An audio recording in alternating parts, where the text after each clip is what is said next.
Roman Catholic Church. But going on ahead, we can see Osiris at his throne with his four sons, again, the man and the four beasts, baboon, a hawk, and jackal. We go right to Christian art and iconography and shows where Jesus, again, on his throne, shown with the four beasts, one with the man, the lion, the hawk, and the ox. All they did simply was to take zoo types that Europeans were familiar with, since they had no baboons and jackals in Europe.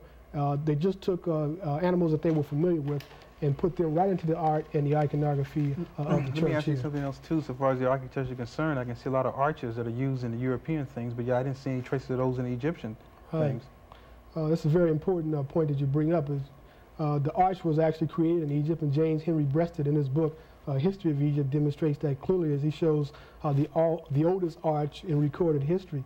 The Egyptians used the arch in temples such as Seti I's temple. In all 7 chapels,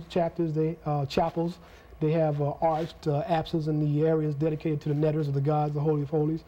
In many of the storage areas, such as the Ramesseum, they have arches there, and they demonstrated profound knowledge of arches, just as they did with even the so-called Gothic vault. If you go into Bahari, to the mortuary chapel of Queen Hatshepsut, they're devoted to Hathor, Het-Heru. There's also the prototype of what we call the Gothic arch, the arch that comes to a peak. All these concepts, from the Doric column, the pylons, masonry itself, the arch, all of these things were in effect, thousands of years before the Greeks produced any of their temples.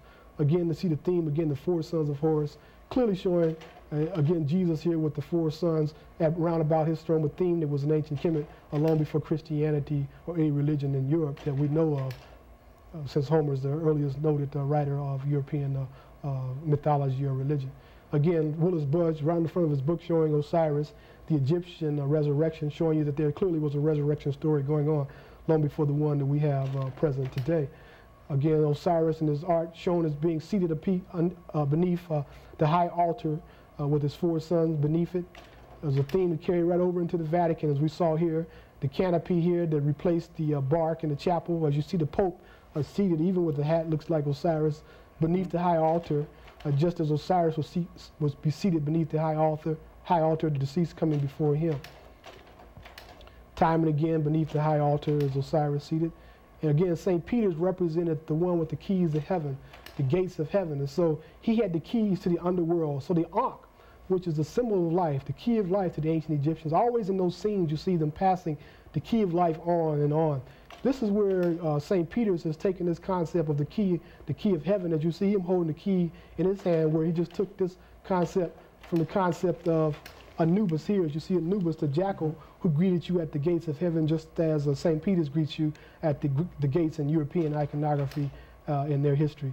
You see, again, the popes, each pope symbolically represented the new St. Peter's, and like the Pharaoh, he became the leader of Christianity or Catholicism for his entire life, and upon death, they initiate a new pope, just as they did a new Pharaoh. Okay, at that point, I'm going to have to start with the slide. They have a few questions I want to ask you. But one thing, if all of the other the Europeans taking all those information so far as religion is concerned, so far as the divine archetypes and so forth, and incorporating religion, but yet they go right on and criticize or even damn these other sources, the Egyptians. Right. What would be the reason behind that? Do you have any idea as to why they would do something like that? Well, they never fully understood the concept of the religion in the first place.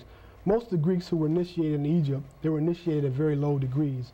As a matter of fact, we stated in the first program that the Mamisi house was a symbol of the Greeks' first temples. The Mamisi houses were temples that typically were outside the temples, and these were temples that the Greeks could actually see, and therefore they modeled their first temples after what they could see. They could see only small amounts of information and never really understood how to read and write the Medu Neter or the hieroglyphic writing. The religion that they got was basically superficial, because the only thing they utilized were the things they could actually see. They never got spiritually in tune with the religion itself, actually. This can be seen in even the damming of the Nile River. When the Arabs came in, and also the Russians and so forth, the British, when they dammed this particular river, the Egyptians wrote, even in the book of Coming Forth by Day, which they call the Book of the Dead, not to dam the river.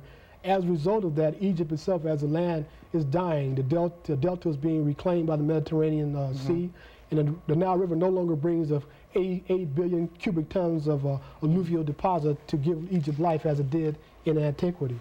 So this idea of nature and harmony with nature is an African concept because of the diversity of nature that exists in Africa, and only a people who can understand that diversity and who are in harmony with that diversity can actually develop a religion on the level of the ancient Egyptians. Okay, on that note then I have to end the program, so thank you very much for joining us here on Nile Valley Civilization.